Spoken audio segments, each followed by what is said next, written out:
এইমাত্র 1.5 কোটি ভোটারকে নোটিশ পাঠালো নির্বাচন কমিশন।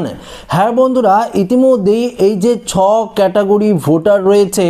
এই 1.5 কোটি ভোটারের মধ্যে 6 ক্যাটাগরি ভোটারদের হিয়ারিংয়ের সময় কি কি কাগজপত্র নিয়ে যেতে হবে ইতিমধ্যেই সঠিক পদ্ধতি জানিয়ে দিল নির্বাচন কমিশন। যা আজকের এই ভিডিওতে আপনাদেরকে এই বিষয়ে একদম বিস্তারিতভাবে জানিয়ে দেব। তো আশা রাখবো ভিডিওটিতে আপনারা প্রত্যেকেই প্রথম থেকেই শেষ পর্যন্ত সঙ্গে থাকবেন। দেখুন বন্ধুরা, আপনারা প্রত্যেকেই জানেন, আমি বারবার বলছি, তবুও আবারও আপনাদেরকে বলছি যে ইতিমধ্যেই কমিশনারের তরফ থেকে যে 1.5 কোটি ভোটারের নোটিশ পাঠানো হয়েছে, অর্থাৎ যে 1.5 কোটি ভোটারের লিস্ট আনানো হয়েছে, ইতিমধ্যেই গ্রাম পঞ্চায়েত অফিস, ওয়ার্ড অফিস থেকে শুরু করে ব্লক অফিসে কিন্তু আপনারা সেই লিস্ট পেয়েছেন। দেখুন, এই ভোটারদের কিন্তু হিয়ারিংয়ের নোটিশ পাঠানো শুরু করে দিয়েছে অলরেডি নির্বাচন কমিশন, এবং এই ভোটারদের মধ্যেই 6 ক্যাটাগরি ভাগে ভাগ করা হয়েছে, এবং 6 ক্যাটাগরি ভাগে ভাগ করে কোন ভোটারদের কি কি কাগজপত্র নিয়ে হিয়ারিংয়ে উপস্থিত হতে হবে এই মুহূর্তে সেই যে পদ্ধতি, অর্থাৎ সঠিক পদ্ধতি, সেই সঠিক পদ্ধতি জানিয়ে দিল নির্বাচন কমিশন। ইতিমধ্যেই একটি লিস্টও দেওয়া হয়েছে, সেই লিস্ট দেখে আপনাদেরকে কিন্তু আমরা পরিষ্কার জানিয়ে দেব। যদি আপনারা এই 6 ক্যাটাগরি ভোটারের মধ্যে পড়ে থাকেন, তাহলে আপনাদের সুবিধা হবে যে কোন কোন ডকুমেন্টসগুলো আপনারা হিয়ারিংয়ে নিয়ে যাবেন, সেটা কিন্তু আপনারা আগে থেকেই জানতে পারবেন। দেখুন, প্রথমত এখানে বলেছে 2025 সালের ভোটারের তালিকার সাথে 2002 সালের ভোটার তালিকায়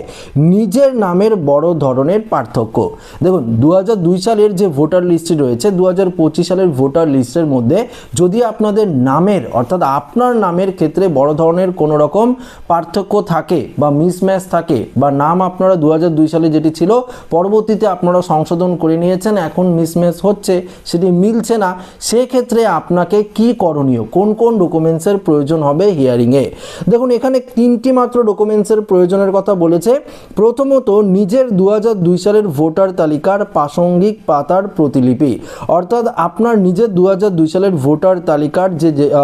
যে তালিকাটি রয়েছে সেটি জেরক্স কপি অবশ্যই আপনাদের নিতে হবে। নিজের নাম এবং পিতা মাতার নাম লেখা আছে এমন একটি নথিও আপনাদের কিন্তু নিয়ে যেতে হবে, এবং যদি আপনাদের কাছে কোনো ম্যাজিস্ট্রেটের অ্যাফিডেভিট কাগজ থাকে সেটিও আপনারা নিয়ে যেতে পারেন। পাশাপাশি আপনাদের যদি কোনো রকম জমির দলিল থাকে 1987 সালের আগে, সেই জমির দলিলে আপনার যদি 2002 সালে যে নামটা ছিল সেই নামটা থাকে, অর্থাৎ সেই নামটা যদি থাকে সেটাও যদি প্রমাণ করতে পারেন, তাহলে কিন্তু আপনার এই কাগজগুলো নিলেই হয়ে যাবে, অন্য কোনো কাগজের প্রয়োজন পড়বে না। আচ্ছা, এক্ষেত্রে জানিয়ে দিই, আধার কার্ড অবশ্যই সঙ্গে কিন্তু আপনাদের নিয়ে যেতে হবে, অরিজিনাল নিয়ে যাবেন, জেরক্সও নিয়ে যেতে হবে, পাশাপাশি প্রত্যেকটি ডকুমেন্টসে আপনাদের সেলফ অ্যাটেস্টেড কিন্তু করে নিতে হবে। আসুন পরবর্তী ক্যাটাগরি কি বলেছে। পিতা মাতার সাথে বয়সের পার্থক্য 50 বছরের বেশি, অর্থাৎ যারা লজিক্যাল ডিসক্রিপেন্সির আওতায় রয়েছেন, যারা নিজের বাবা মায়ের লিঙ্কেজ দেখিয়েছেন, সেক্ষেত্রে আপনার বাবা এবং মায়ের সাথে বয়সের যে পার্থক্য সেটা যদি 50 বছরের বেশি হয়, তাহলে আপনি সন্দেহের লিস্টে রয়েছেন। কেননা আপনি 50 বছর যখন আপনার হয়েছে, তাহলে 2002 সালে নিজেরই নাম থাকার কথা 2002 সালের ভোটার লিস্টে, সেক্ষেত্রে আপনার নাম নেই, কেন নেই সেটি কিন্তু আপনাদের প্রমাণ দেখাতে হবে। এবং পাশাপাশি কি কি ডকুমেন্টসের প্রয়োজন পড়বে, দেখুন এক্ষেত্রেও 3টি ডকুমেন্টসের কথা বলা হয়েছে। নিজের জন্ম তারিখ লেখা একটি নথি অবশ্যই আপনাকে নিতে হবে, পাশাপাশি যার সাথে লিঙ্কেজ করা রয়েছে, আপনি বাবার নাম দেখিয়েছেন তো বাবার জন্ম তারিখ লেখা একটি কাগজ কিন্তু অবশ্যই আপনাদের নিতে হবে ডকুমেন্টস, সাথে লিঙ্ক করা আছে, অর্থাৎ আপনার বাবার নাম যে আছে 2002 সালের যে ভোটার লিস্টে রয়েছে তার প্রথম পেজ, পাশাপাশি যেই জায়গায় আপনার বাবার নামটি লেখা রয়েছে সেই পেজটিতে কিন্তু অবশ্যই জেরক্স করে নিতে হবে, পাশাপাশি মার্ক করে দেখিয়ে দিতে হবে যে এটি আপনার বাবার সিরিয়াল নাম্বার, পার্ট নাম্বার থেকে শুরু করে এটি ভোটার নাম্বার বা আপনার বাবার নাম বা তার বাবার নাম লেখা রয়েছে, সেটি কিন্তু অবশ্যই মার্ক করতে হবে। এখানে তৃতীয়ত কি বলেছে, পিতা মাতার সাথে বয়সের পার্থক্য 15 বছরের কম, যদি আপনাদের এই সমস্যায় এসে থাকে বা এর জন্য আপনাদের নাম হিয়ারিংয়ে এসেছে বা নোটিশ এসেছে, তখন আপনাদের কি করণীয়, নিজের জন্ম তারিখ লেখা এমন একটি ডকুমেন্টস নিতে হবে, আপনাদের কাগজ নিতে হবে, সেটি আধার কার্ড হলেও চলবে। পাশাপাশি দেখুন, এখানে আপনি যাকে লিঙ্কেজ দেখিয়েছেন, যার সাথে আপনার বয়সের পার্থক্য 15 বছরের কম, নিশ্চয়ই বাবা মা হয়ে থাকবে, তার একটি জন্ম তারিখ লেখা নথি কিন্তু অবশ্যই নিতে হবে। পাশাপাশি 2002 সালের যে ভোটার লিস্টটি রয়েছে তার জেরক্স কপি অবশ্যই আপনাদের নিয়ে যেতে হবে, তা তাহলেই প্রমাণ হয়ে যাবে যে কিসের জন্য, অর্থাৎ কী সমস্যার কারণে 15 বছরের যে ডিস্টেন্স সেটি রয়েছে, এটা কিন্তু আপনাদের প্রমাণ করতে হবে। অর্থাৎ যেই সন্দেহের জন্য আপনাকে হিয়ারিংয়ে ডাকা হয়েছে সেই সন্দেহটা যদি আপনারা হিয়ারিংয়ে ক্লিয়ার করে দেন তাহলেই হয়ে গেল, ফাইনাল লিস্টে আপনার নাম উঠে যাবে। দেখুন পরবর্তী কি বলেছে, আপনার সাথে যার প্রোজিনি লিঙ্কেজ করা আছে তার সাথে মোট 6 জন বা তার বেশি যদি লিঙ্কেজ থাকে, ধরুন আপনি যাকে বাবা দেখিয়েছেন ধরুন আপনি যাকে বাবা দেখিয়েছেন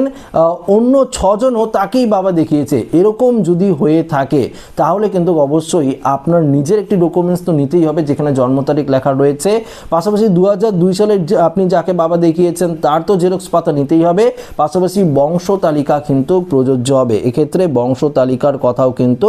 বলা হয়েছে, বংশ তালিকা যদি আপনারা দেখিয়ে দেন সেক্ষেত্রে অনায়াসেই আপনার ভেরিফিকেশন প্রসেসটি কমপ্লিট হবে। বাবার নাম 2025 সালের ভোটার তালিকায় থাকা, দেখুন বাবার নামের সাথে এখন মিলছে না, অর্থাৎ আপনি যদি বাবার নাম দেখিয়ে থাকেন সেক্ষেত্রে আপনার বাবার নাম যে 2002 সালের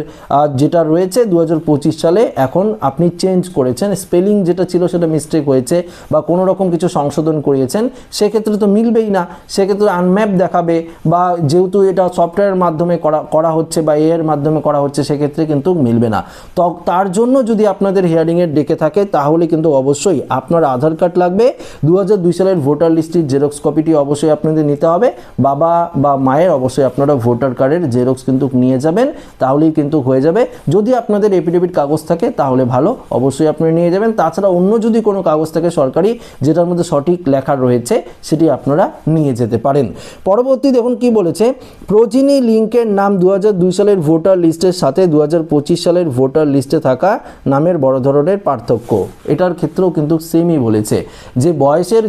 বয়স বা নামের ক্ষেত্রে যদি কোনো রকম ভুল এসে থাকে সেটাও আপনারা যেই ডকুমেন্টসগুলো বললাম আগের সেই ডকুমেন্টসগুলো যদি আপনারা নিয়ে যান সেক্ষেত্রেই হয়ে যাবে, কোনো রকম অসুবিধায় আপনাদের পড়তে হবে না। এবং যারা আনম্যাপ ভোটার রয়েছেন তারা কারো লিঙ্কেজ দেখাননি, পাশাপাশি নিজের নামও 2002 সালের লিস্টে নেই, তাদের ক্ষেত্রে যে 13টি নথির কথা বলা হয়েছে তার মধ্যে একটি নথি কিন্তু অবশ্যই নিতে হবে। দেখুন 13টি নথির মধ্যে আধার কার্ডও বলা হয়েছে, শুধু আধার কার্ড দেখালে হবে না, তার সাথে অন্য কোনো ডকুমেন্টসও কিন্তু আপনাদের দিতে হবে, অর্থাৎ যে বৈধ নথি সেই বৈধ নথির কিন্তু প্রয়োজন হবে। মূলত এই ধরনের কারণের জন্য এই 1.5 কোটি ভোটারের নামের যে লিস্ট সেটা প্রকাশিত করা হয়েছে, এর মধ্যে ভুলবশত বহু